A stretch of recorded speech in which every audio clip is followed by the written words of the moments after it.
Almost exactly 2 years ago, this game called The Division 2 was released. It's a game where a deadly virus spreads throughout the United States, plunging the country into a quarantine and sheer chaos. I don't know, sounds kind of familiar. However, instead of people fighting over toilet paper, everyone is fighting for their lives. Stupid game, how unrealistic. And instead of these magical Division agents to save the day, we got this. So today we're going to review Ubisoft's plan for the future and see if it's worth buying in 2021.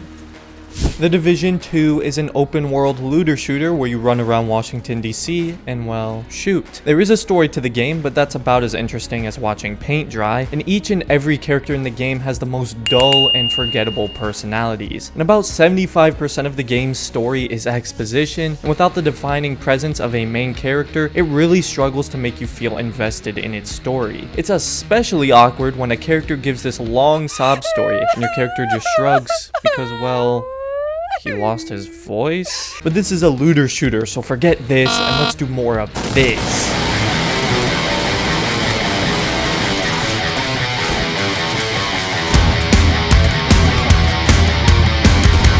The Division 2's gunplay handles very well, guns feel weighted, the recoil feels good, and most importantly, the enemies don't feel like sponges who can absorb all the bullets you hit them with. Kill times feel fairly quick, so the combat never feels dull and grindy, like it often did in the Division 1. Bosses are brilliantly designed with layers of Kevlar and armor so that even though you're dealing small amounts of damage, you can still visibly see the damage being done to the enemy. The Division 2 also has some great variety in its weapons, each with different recoil patterns, damage outputs, range, sound, and control. Getting a new weapon and feeling that satisfying clink you get whenever you headshot or kill an enemy makes that combat so satisfying, especially with the sniper. You're dead.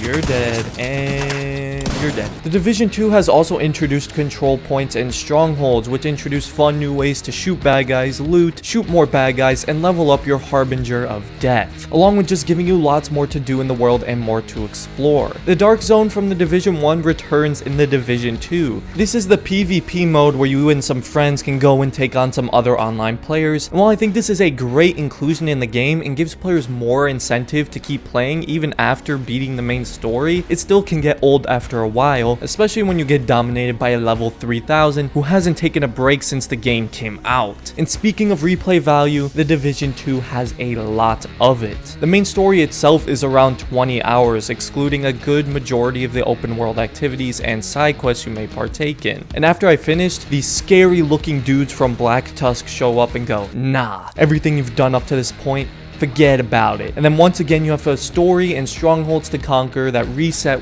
weekly. And on top of all of this, there's also the Warlords of New York DLC, where Mr. Bad Guy Aaron Keener shows up and says, nah, you think you got off the hook in the first game? I'm in the sequel too, baby.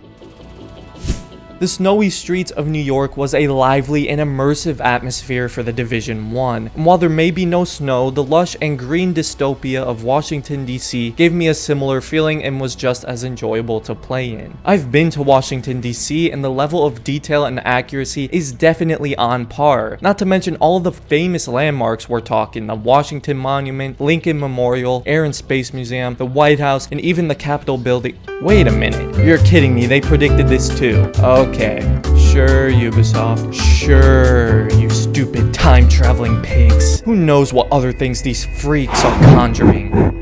With all that said though, The Division 2 is a beautiful looking game with the lighting and diverse weather effects, and it's easily passable as a game from 2021. For you PC users, I'll leave my specs and performance results on screen. This certainly isn't the easiest game to run, and it may not be worth buying unless you have a mid to high tier PC. Even with my PC, I even had a few crashing issues, so this definitely ain't the kind of game that your toaster can run. And 2 years later, the game is very well polished. I have no recollection of a single bug during my playthrough.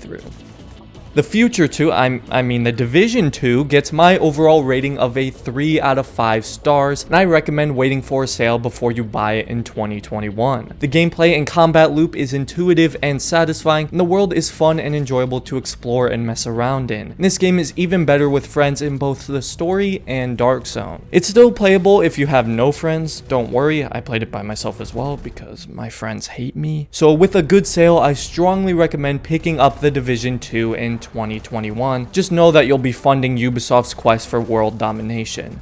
Anyway, if you guys enjoyed the review, I would appreciate it if you dropped a like on the video and subscribe to the channel. And for more reviews, or if you want to check out my review on the Division 1, click the card above. Thanks for watching and have a blessed day, Assassins.